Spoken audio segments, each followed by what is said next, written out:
Bubba Watson, here he is on the playoff hole for the green jacket. So he hooks it straight into the trees. And then on the first playoff hole from the trees, you have Louis in the fairway. He hits this beautiful hook, makes birdie, wins the green jacket, and I think I made like bucks.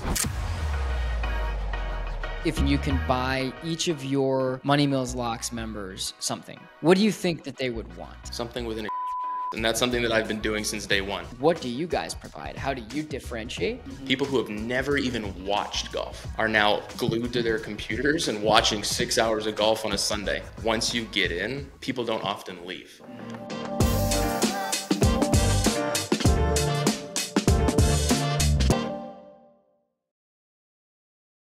What's up, everybody? I am here with Chris from MoneyMillsLocks. You got Ryan, the CEO of DubClub. Chris in the same building out here in the Bay Area. Chris, how you doing?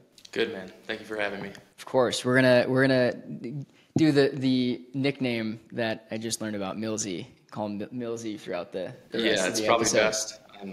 My mother doesn't even call me Chris or Christopher, so that'd be weird if you started calling me that. Christopher Long, yeah. We'll do Millsy. I think Millsy flows better. Yeah, good. Well, we're here with Millsy. We'll consider him for the purpose of the podcast episode, the CEO of MoneyMillsLocks. It's going to be really exciting to talk about a lot of stuff related to the business he's built and the niche he's built in the community. Really, really strong community he's built with the MoneyMillsLocks brand. And as a reminder for listeners, the DubClub CEO Corner, it's where premium sports content creators, otherwise known as cappers, open the playbook. These folks serve as CEOs of very successful online businesses.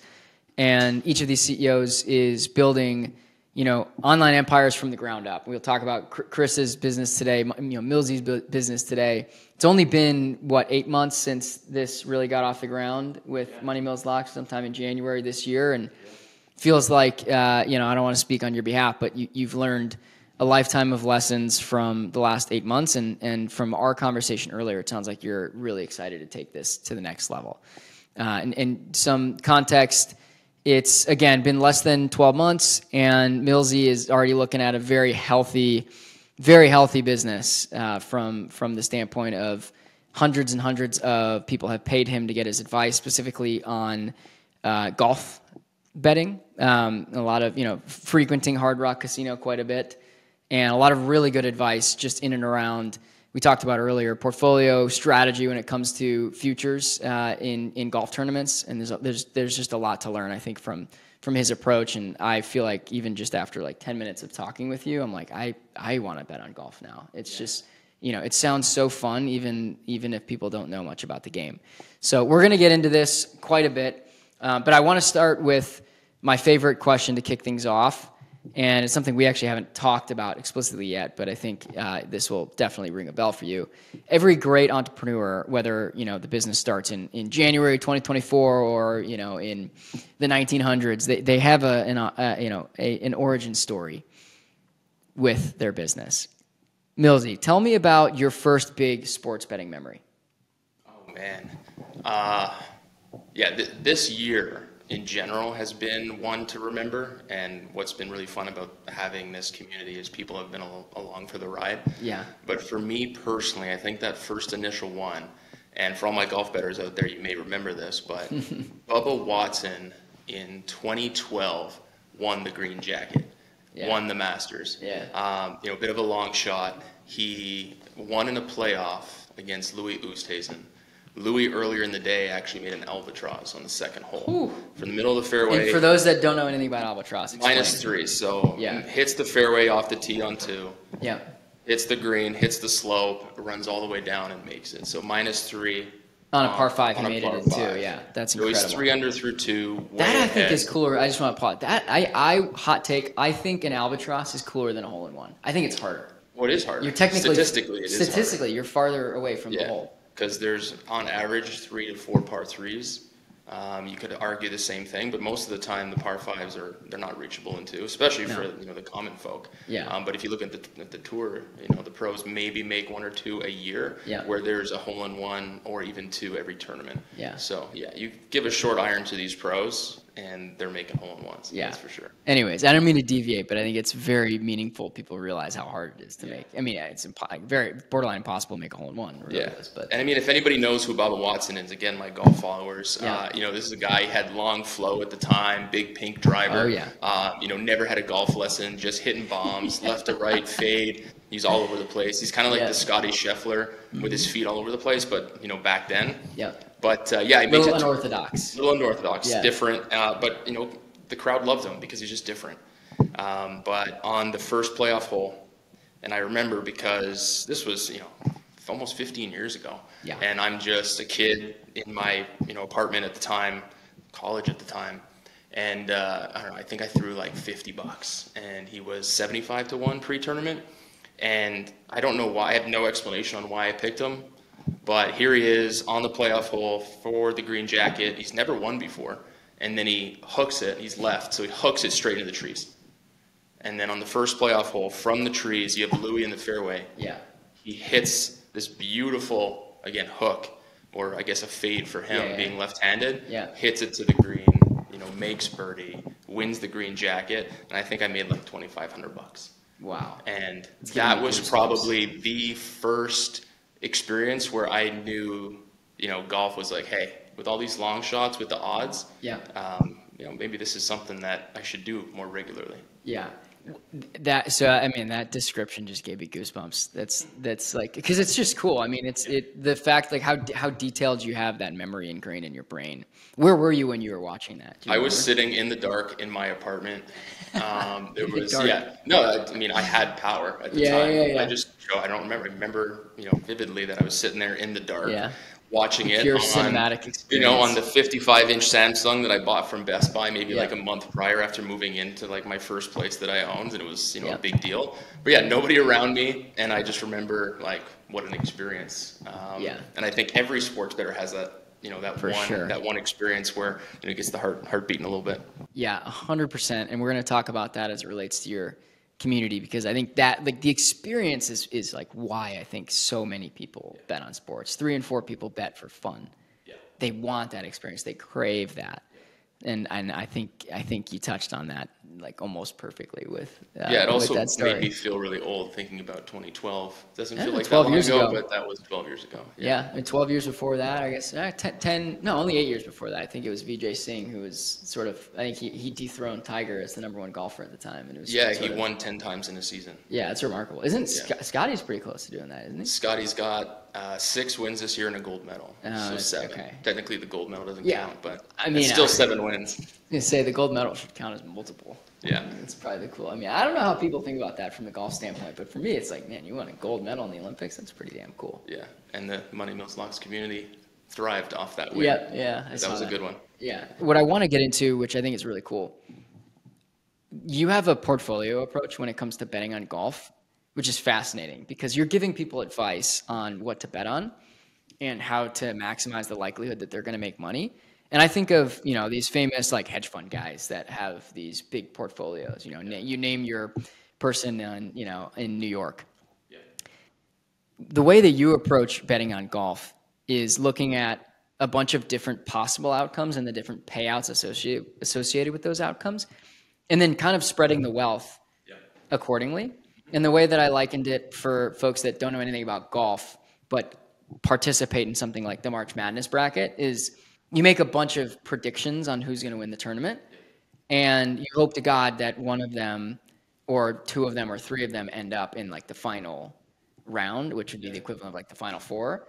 Talk to us about how you think through that strategy. And as the tournaments go on and lines move and the value that you can get changes, how you kind of work within the system and provide appropriate advice to your clients, and why it's valuable to be a member of the MoneyMillsLocks clan. Yeah, happy to.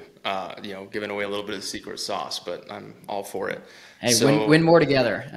That's it. So we got to live by. So, you know, prior to any tournament, you're going to go in there and you're going to do your research. Right? You're going to look at course history. You're going to look at, you know, strokes gained off the tee. Looking at the type of course, how it's playing. Is it narrow? Is it long? And you have to do that all beforehand. But the pre-tournament research is essentially just looking for the value in terms of who are going to be my horses, who are going to be the guys that I am keeping an eye on throughout the tournament. Yep. So often in the Money Mills Locks community, what I suggest is I will give 5 or 6 names pre-tournament, and I will say, feel free to throw a little sprinkle, and we like to use the little sprinkle analogy on there. Yep. Don't go crazy, right? Don't go all in or put all eggs in one basket. Yep. It's let's just sprinkle on this list, because these are guys that I think, if they play according to the research or what the data provides and shows, they're going to be there come Sunday.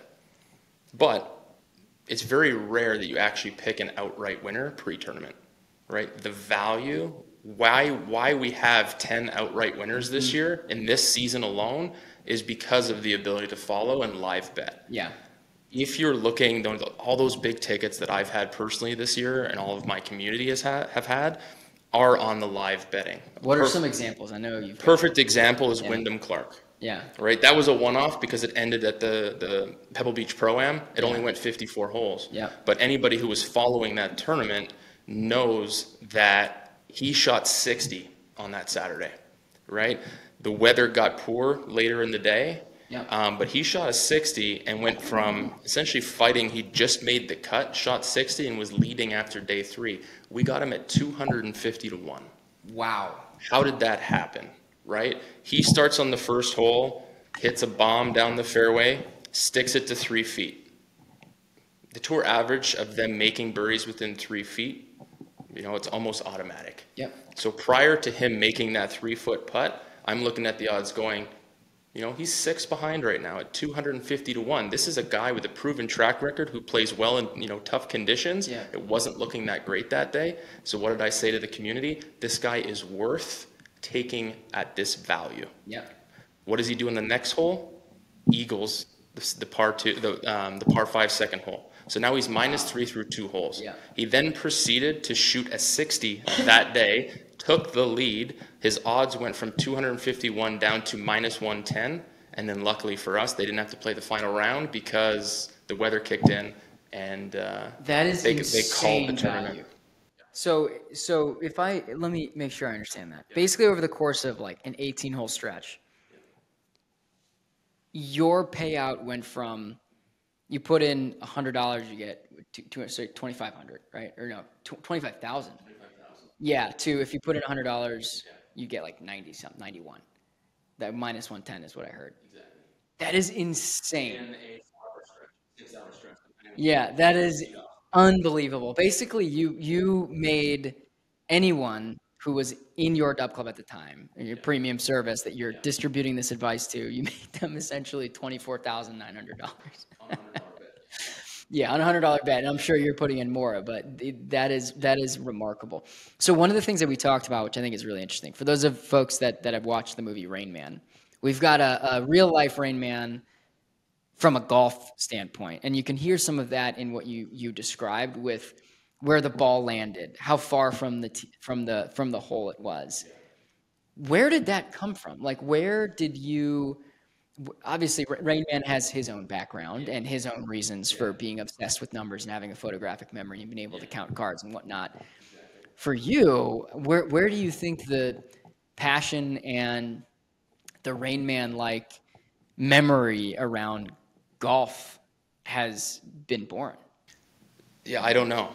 And sometimes you'll see these post interviews that the pros do.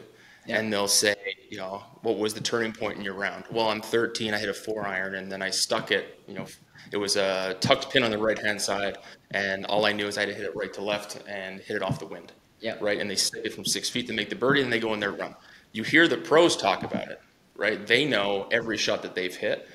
I'm able to do the same thing, but not only with my ball, with really any tournament that I've ever watched. Yeah. So I could tell you from 3 years ago, if I played the local municipal down by my place, I can tell you every shot that I hit, and I can also tell you every shot that everybody I'm playing with hit, and the scores that they had on each hole.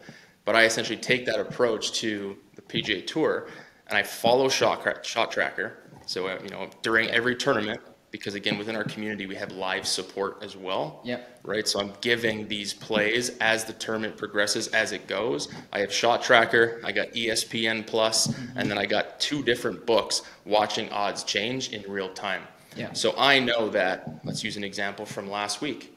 I know that Victor Hovland, who is going on this crazy run on a Saturday, right? His odds starting, if anybody followed the tournament, he was even par after day one, right? Again, the first hole, what did Victor Hovland do?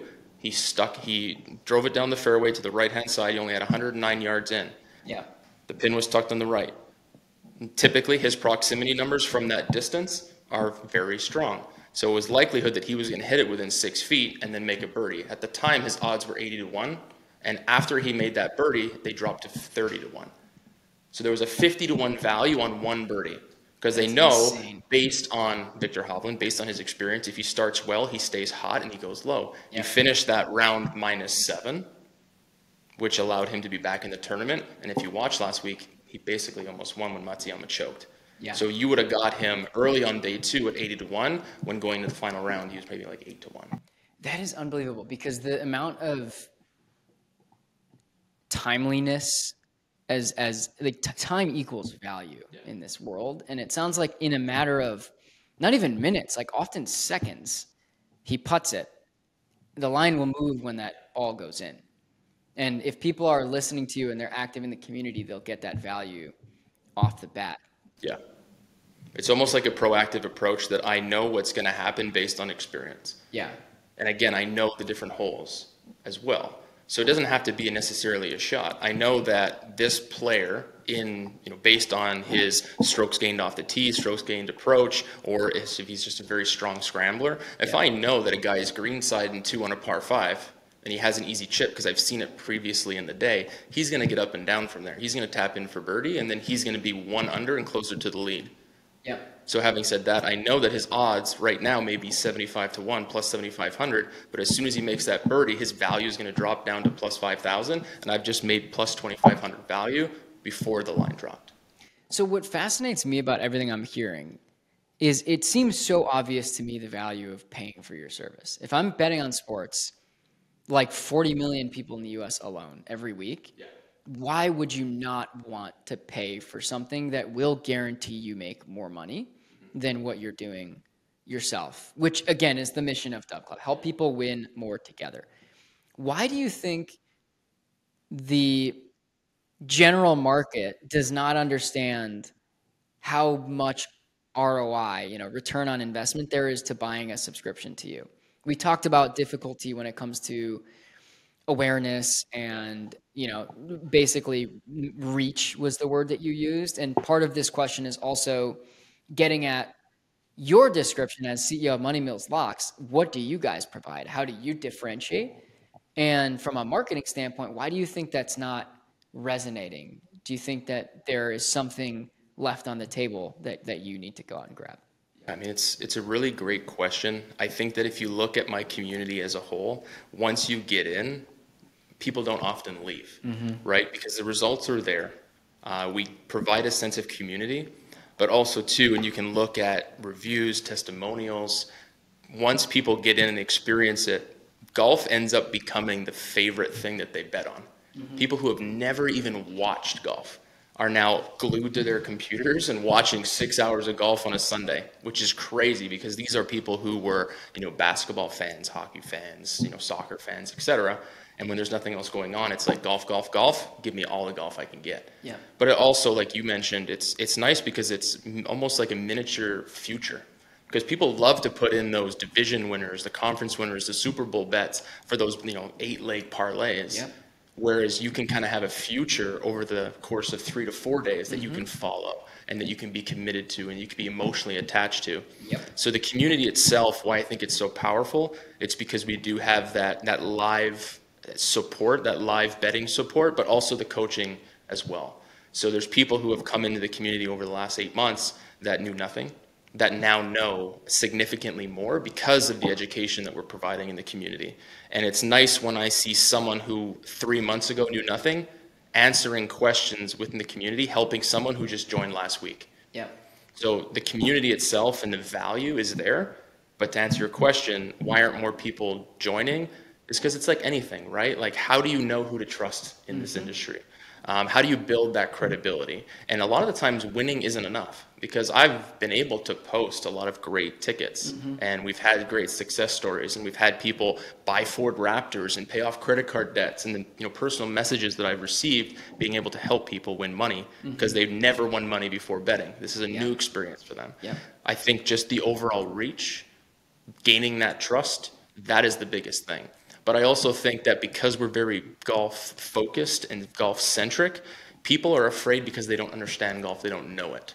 So if there's anybody listening, I would say that if you are looking to get into a golfing community, and I would say we're probably the #1 or highest ranked or best golf centric community there is in the market, and I don't know if anybody would argue that, but we will take you by the hand and show you how to win, even if you don't know anything about golf. From a business standpoint,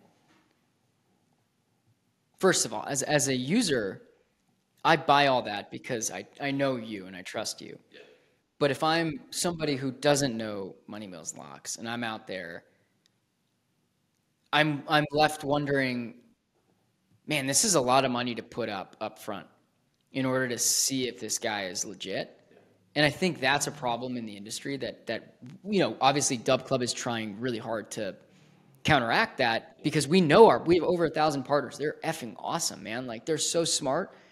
And it makes, I'll just back up a little bit from a statistics lens. It makes intuitive sense when you've got 40 million people who bet on sports every week, and 97% of people lose consistently. That means there actually are like 1 million plus people that bet on sports regularly that know what they're doing. We are working hard to aggregate those folks on DubClub to be the destination for premium sports content, where you can consume, discuss, and buy content from the creators themselves.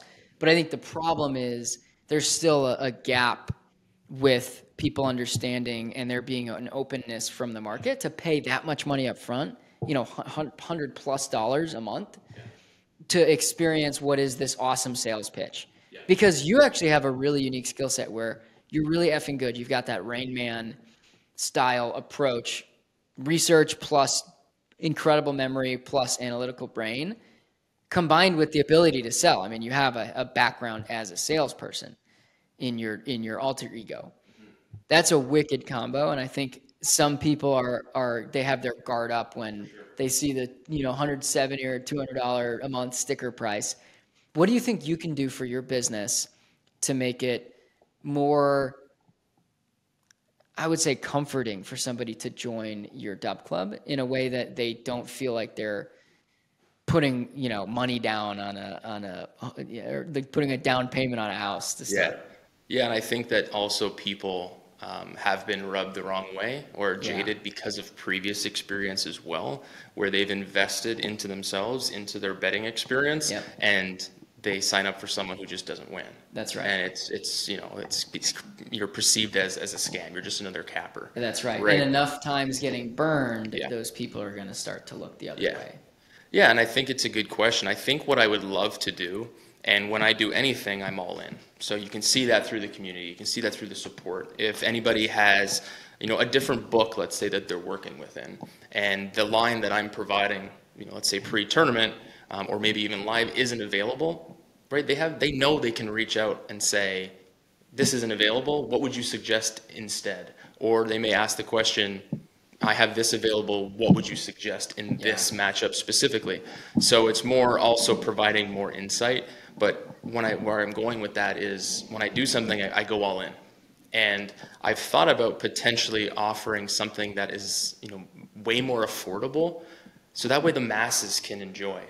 But at what point, and this is a challenge that I have as a CEO, where you're going with this. It's, you know, how do I continue to provide the same level of value, right? So that's a struggle that I have in just understanding as we grow this, because again, as you know, I'm devoted to this craft. I love it. I do it every day. It doesn't feel like a job. Just like my, you know, everything that I give out, I'm also betting on. So I'm emotionally invested as well from my pocketbook, right? From my wallet. So it's just trying to find that balance of how can I cater to everyone while still providing the same value.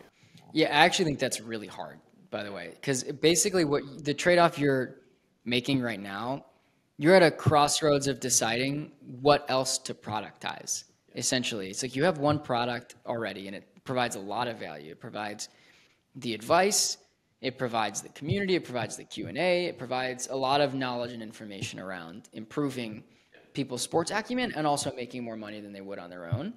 Now, you have to figure out, how can I provide another product offering that is more affordable, that appeals to the mass market? That's really hard.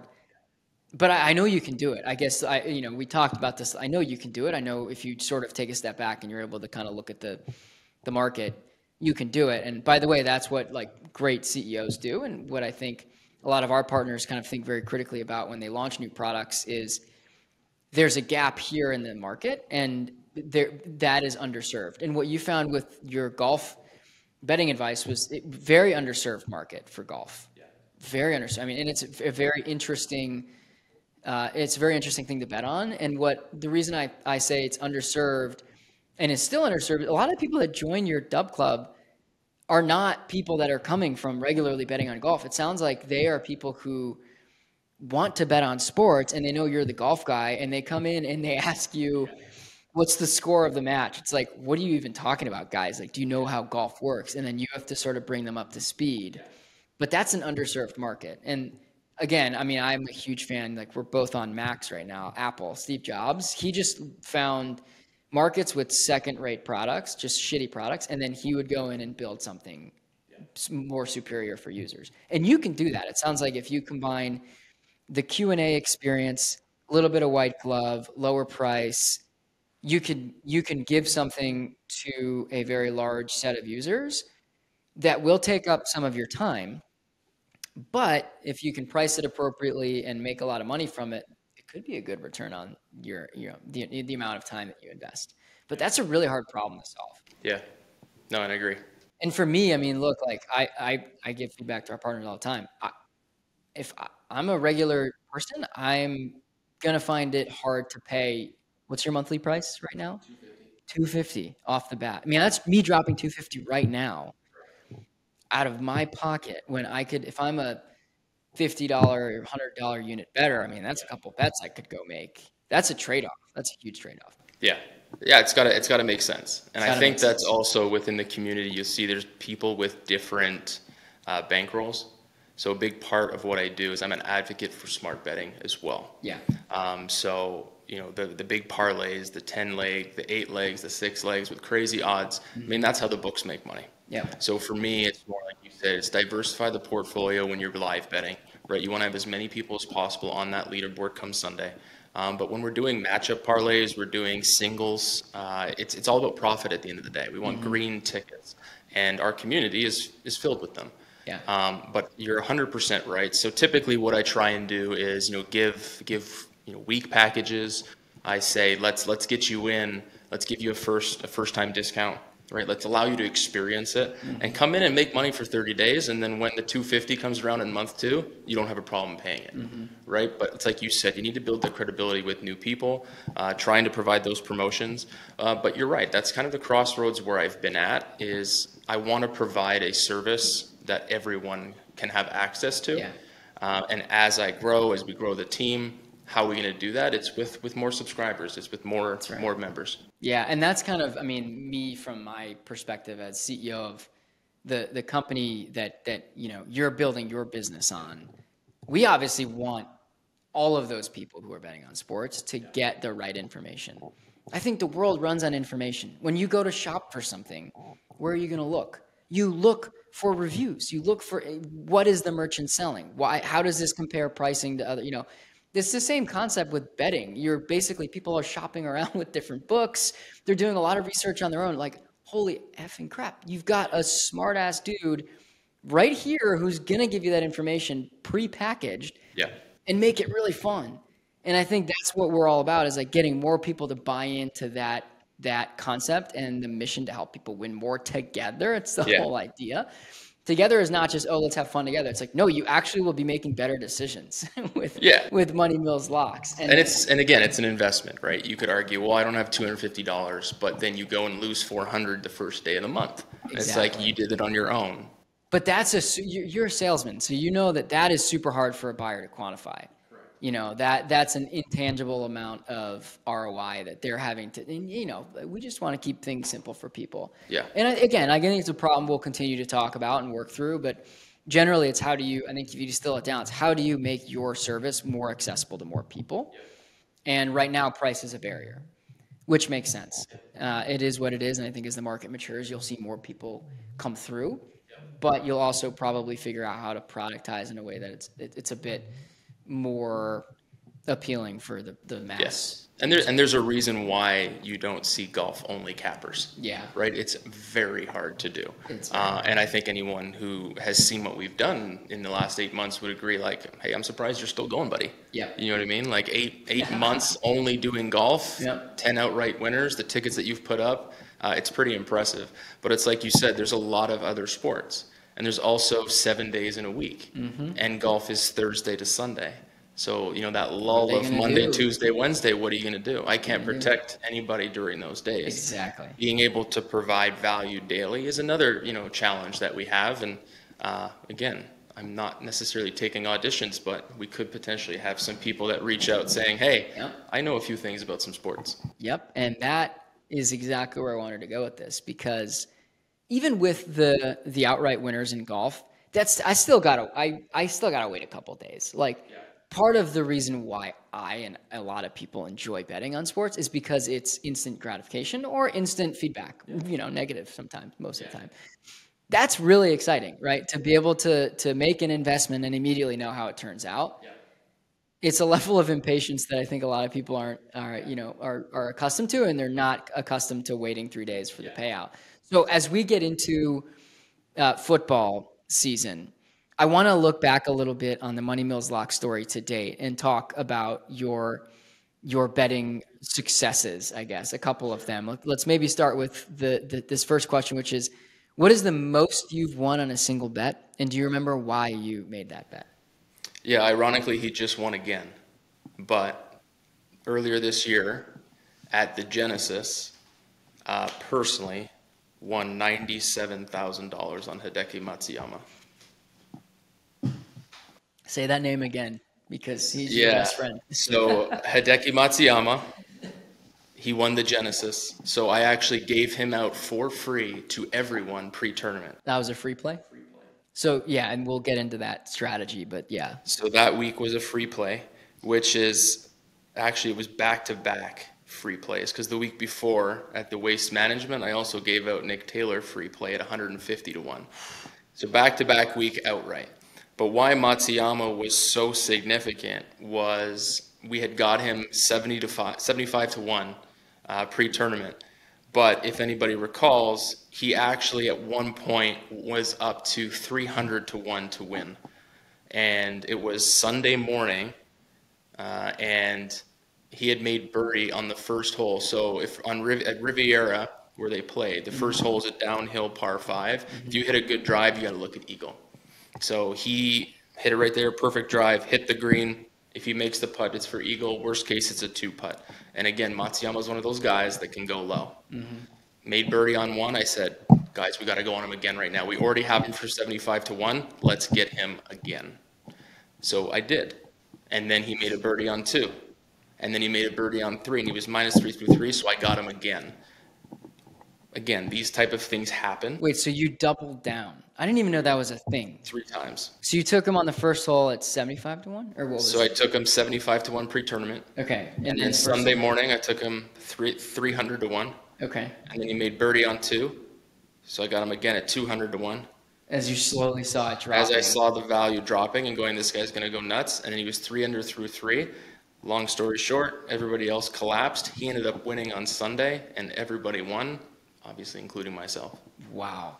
Gosh, that sounds so, so exhilarating to have a horse in the race, right? Or a couple horses in the race. Yeah. And we did. We had a couple other people that day that were fighting. But, I like to refer to my biggest payout as my goose, right? My golden goose. Now I know why when you're showing winners, it's like 4 or 5 different tickets that all look the same. It's because you you double down when you see basically you see a trend happening, and because you've watched and you understand and you've observed these players and where they're playing in the environment, the streaks they get into, how others respond, how the books are reacting, you're just like, all right, let me back up the truck. Boom, boom, boom. Yeah, I mean, golf is all about momentum. That's right? incredible. All these guys have the skill set. 80% of it is right here. Yeah, it's so mental. It's so mental, and it's all about streaks. A guy gets hot with a putter, and everything he looks at, hit the green, it's going in. Yeah. And you just need to catch that guy. Yeah. Because he's going to catch fire. He's going to post. And then we know what happens on Sundays. 2 weeks in a row, right? The guy, 5-shot lead, 5-shot lead. Yeah. And the guys, 2 weeks ago, Gracerman choked, which still hurts me a little bit. And then Matsuyama this week almost gave it away. It's like when you're around the lead on a Sunday, you're not only battling the course, you're battling your mind. Yeah. And those guys that are just focused on all I have to do is make birdies, they go out there, they post a number, and then they're done, and they just chill. And they just watch everybody else crumble around them. Yeah, it's almost like you go from playing aggressive to playing conservative. And as a golfer, like you don't want to play conservatively because then you start getting in your head. That's why I think Tiger was so dominant for so long. He is just a mental trap. It's like he knows he's the man, and he's gonna get it done. And like that's what all the greats do. I've talked about this on previous podcasts, but yeah, that was a good one. And obviously going so for that was outright, 97. You said 97. 97. Yeah. Across multiple tickets, right?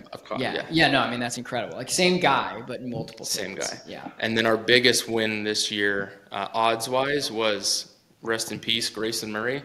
He actually committed suicide this year. Oh my gosh. At a tournament, but yeah, big hole in the tour's heart for sure. Yeah. But he won this year at the Century, the second tournament of the year, 500 to 1.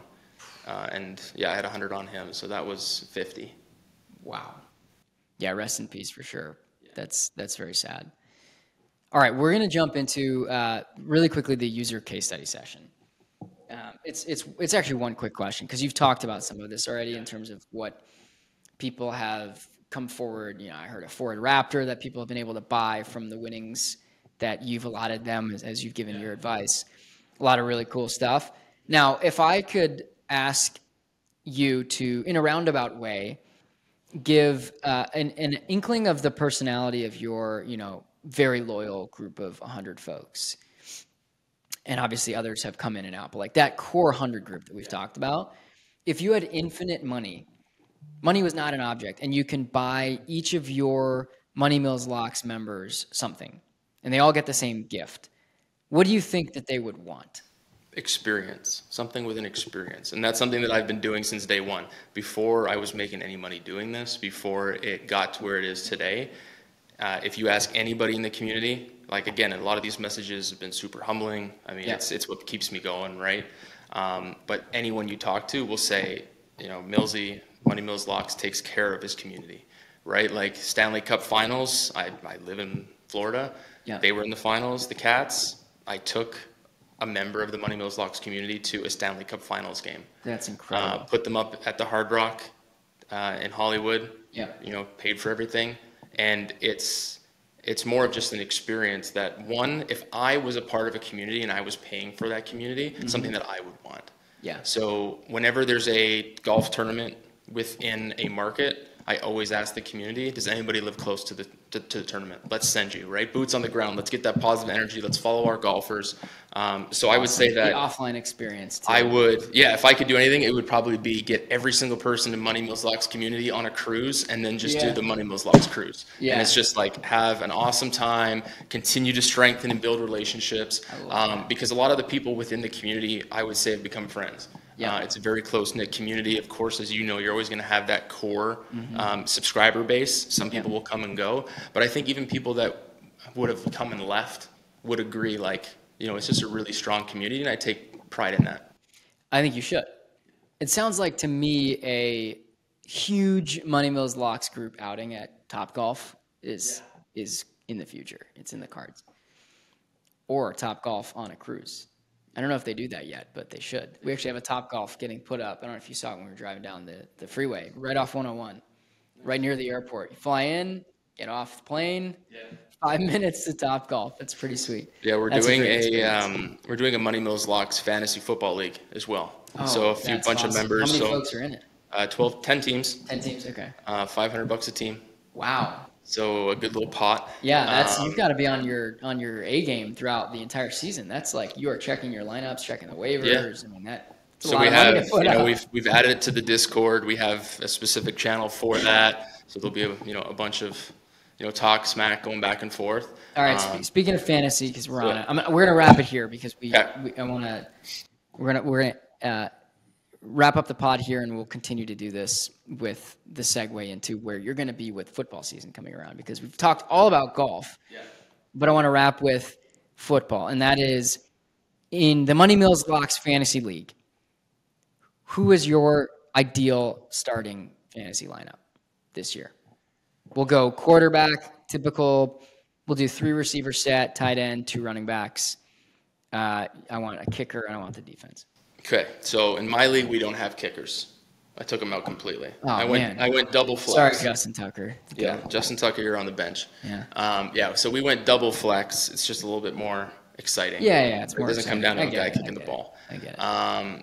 Disappointing, but I get it. I have a soft spot for Mahomes and Kelsey because they've won me championships in the past. Fair. So if I can go with that stack and go Kelsey and Mahomes, in there, I've seen Kelsey slipping into the second or third round. I got 5th overall pick. Hopefully the MoneyMillsLocks community isn't listening to this. Not yet. You'll draft before it is. We'll draft. Yeah. Okay, perfect. Yeah. So if I could get Kelsey round 3 and then Mahomes round 4, so I'd go with that stack.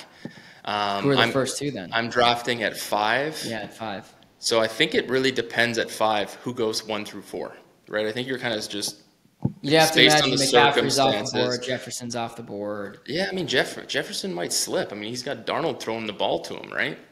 So maybe I get him at 5, but maybe I don't know if you'd want him at 5 if that's your. I think I would take him if I was. I think Burrow has a huge year. I think that people are sleeping on him because he's been injured. So I think Jamar Chase is going to have a big year. So I'd probably take him at 5. Wow. Okay. And then looping back around. I would probably go with a running back. I guess my dream would probably be Henry if he's still there. Because I think that if you look at Gus Edwards, the amount of touches he got and the many touchdowns, and then you're replacing him with Henry. Yeah, he's just a workhorse. You save Lamar. You say, listen, stop rushing up the middle. Let's save you for the playoffs and give the ball to Big Henry. Yeah. That's my starting 4. Yep. I got Chase. I got Henry. Man, Kelsey, I think that's doable. It'd be a pretty dirty start. Yeah, I think that's doable. Unfortunately, I think I'm drafting 10th in my league, 12-person league. So I'm 12, yeah. So I'm gonna have to figure that out. 14-ish. 15. Yeah, I like the receiver. You're diversifying it quickly. It's receiver, running back, tight end, QB. Yeah. For me, my strategy that's always worked is you take your flyers late. Yeah. Right. You build your core. Yeah. And then you just try and pick a couple randoms week 1 or week 2 that get hot and stay hot, like a Puka Nacua, right? Yeah. Like that guy who would have thought that undrafted, you get him on the waiver wire first week or second week, and he wins you your fantasy league. Yeah, you're like, where'd this guy come out? I don't know where Cooper Kupp, a little banged up. This guy with 10 receptions, 121 yards. Whoa, that's that's an eyeball. Yeah, his over/under on receiving yards this year is 1250. That's quite a bit in a sophomore, and typically after a big rookie season, things tend to drop. Yeah, that's cool off. Hoping that Stafford can do it at his age. I think Stafford's one of those guys. He's just a machine, man. Like he just loves the game too. He just loves the game. He'll just put up numbers. Yeah, he's been around the block. But all right, there you have it. You've got the MoneyMillsLocks CEO fantasy lineup for his fantasy league. $500 in. This has been an awesome episode. It's been fun. Millsy, we're signing off for now. We'll come back to the DubClub CEO Corner round 2 with MoneyMillsLocks very soon. We'll see you guys soon.